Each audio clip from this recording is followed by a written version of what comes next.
ఎంత కట్ చేయాలి అవునా. ఇది కూడా డబల్ ఫోల్డ్ వస్తుంది కదా ప్లాకెట్, ఇలా ఫోల్డ్ చేసి ఇది కవరప్ అవ్వాలి అవునా. ఇది ఇలా అవుతుంది.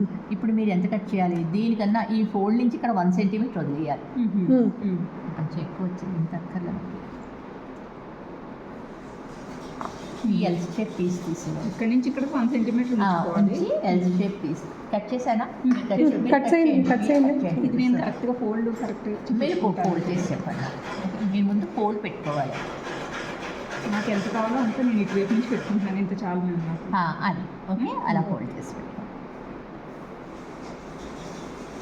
ఇక్కడ ఒక పిన్ పెట్టేసుకోండి. ఓకే, పిన్ తీసుకుని వస్తాను.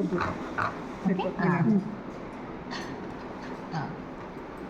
ఓకే, మీరు బెల్ట్ షోల్డర్ వేసుకుంటుంది కదా, నేను బ్యాక్ కుట్టలేదు కదా, బ్యాక్ దాని కోసం బ్యాగ్ కోసం బెల్ట్ పెట్టారు.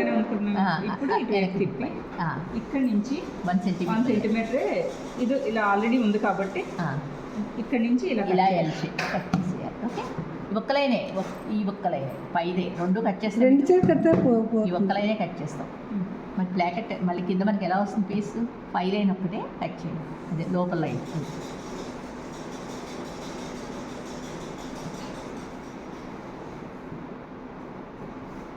మ్యామ్ నెక్ వచ్చి ఏ డిజైన్ కావాలని అడుగుతారా మ్యామ్ మీరు? నెక్ అంటే వాళ్ళు ఒకటే అడుగుతారు, మీరు 8 by 18 పీసెస్ తెచ్చుకుంటారు కదా, సో కుట్టమని ఇస్తారు. Actually V shape neck, sweet heart neck, square neck, stitch the 8 by 18 pieces. You can stitch on the P shape neck, like now.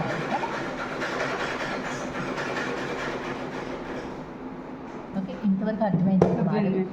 ఇప్పుడు మీరు చూడండి, ఇలా పెట్టుకుని ఇది ఆల్రెడీ లోపలికి పెట్టాం మనం, ఇక్కడ సీమ్ ఇది అవునా. మీ ప్లాకెట్ రెడీ ప్లాకెట్ అవునా, ఇది ఇలా సెంటర్ ఫోల్డ్ చేసి ఇది ఇక్కడ 2 స్టిచెస్.